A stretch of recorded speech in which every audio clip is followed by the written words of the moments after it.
Tendría yo unos 15 o 16 años cuando esto pasó.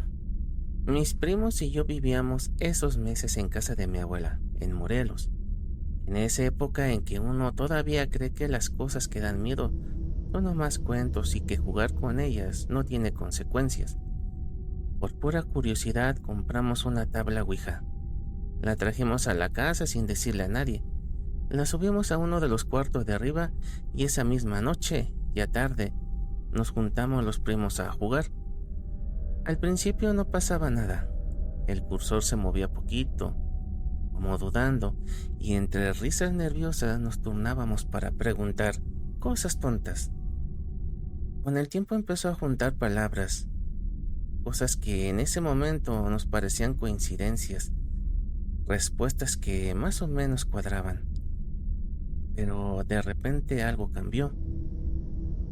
El cursor empezó a moverse más rápido. Ya no eran respuestas dudosas ni vagas. Empezó a decirnos cosas que eran reales. Cosas que nadie de los que estábamos ahí podría haber inventado ni adivinado. Una de mis tías, que era bien escéptica, se enteró de que andábamos jugando y se metió al cuarto por pura curiosidad a ver qué hacíamos. Se sentó con nosotros y le pidió a la tabla hablar con su papá, mi abuelo, que había fallecido. El cursor no se movió nada. Pensamos que ahí había quedado, que la tabla no iba a responder esa petición, pero a la mañana siguiente mi tía se levantó llorando. Dijo que mi abuelo se le había aparecido en sueños. Mi tía no quería contarnos mucho del sueño, pero entre lágrimas nos dijo que había sido muy real, que mi abuelo se le había aparecido tranquilo, como queriéndole decir que todo estaba bien. Eso, en lugar de espantarla, la hizo regresar esa misma noche, pero esta vez con otra actitud. Mi tía seguía siendo bien incrédula y dijo que quería retar a la tabla, que le dijera algo que absolutamente nadie más supiera, algo que ella no le hubiera contado a nadie de la familia. Nos sentamos otra vez alrededor de la tabla. El cursor se movió. Empezó a deletrear que había un niño que le mandaba saludos, que le dijera que no se preocupara, que él estaba bien, que estaba con su abuelito. Y luego dijo algo más, que ya mero llegaba su hermanito. Mi tía se quedó pálida. Apenas unas semanas antes se había enterado de que estaba embarazada. Nadie en la familia lo sabía todavía, ni siquiera nosotros los primos. Y antes de ese embarazo, mi tía había perdido un bebé. Algo que tampoco había contado, algo que se había guardado para ella sola. La tabla siguió deletreando. Dio el nombre, y ese nombre era exactamente el que mi tía tenía pensado ponerle al bebé, que venía en camino. Se puso a llorar a mares ahí mismo, frente a todos nosotros, sin poder explicar cómo era posible que esa tabla supiera algo que ella no le había dicho absolutamente a nadie.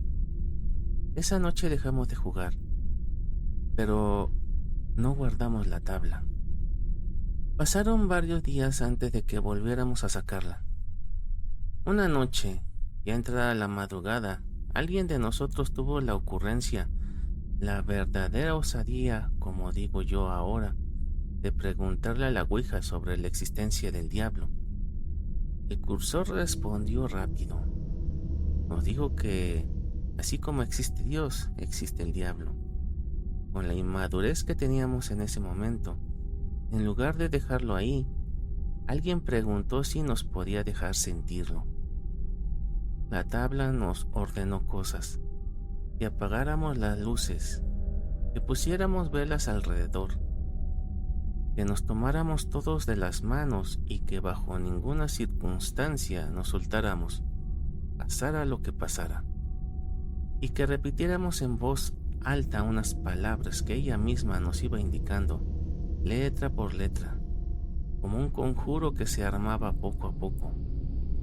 Apagamos la luz, prendimos las velas, nos tomamos de las manos y empezamos a repetir lo que la tabla nos decía. Uno de mis primos entró en trance. No fue de un momento a otro. Fue algo que se notó poco a poco. Su voz cambió, su cuerpo se puso rígido, sus ojos se quedaron fijos en un punto que no era ninguno de nosotros. Y entonces, adentro del cuarto, se soltó un viento helado, no de afuera, adentro. Un viento frío que recorrió la habitación entera, que apagó las velas de golpe y que nos heló hasta los huesos. Nos dio tanto miedo que nos soltamos de las manos, corrimos hacia la puerta. No pudimos abrirla. El primo, que estaba en trance, se nos vino encima, no agresivo, pero sí con una fuerza que no era de él. Y entre todos lo sujetamos como pudimos, mientras intentábamos abrir esa puerta que simplemente no cedía. Poco a poco las cosas se fueron calmando. El primo volvió en sí. Y fue entonces cuando escuchamos los golpes en la puerta, fuertes, desesperados, alguien tocando con tanta fuerza que parecía que la iba a tirar. Cuando finalmente pudimos abrirla, era nuestro tío. Nos dijo que llevaba un buen rato tocando, que ya estaba a punto de tirar la puerta a patadas. Nosotros jamás escuchamos esos golpes hasta el final. Le contamos todo lo que había pasado. Nos quitaron la tabla esa misma noche y hasta el día de hoy, ninguno de nosotros supo jamás qué pasó con ella.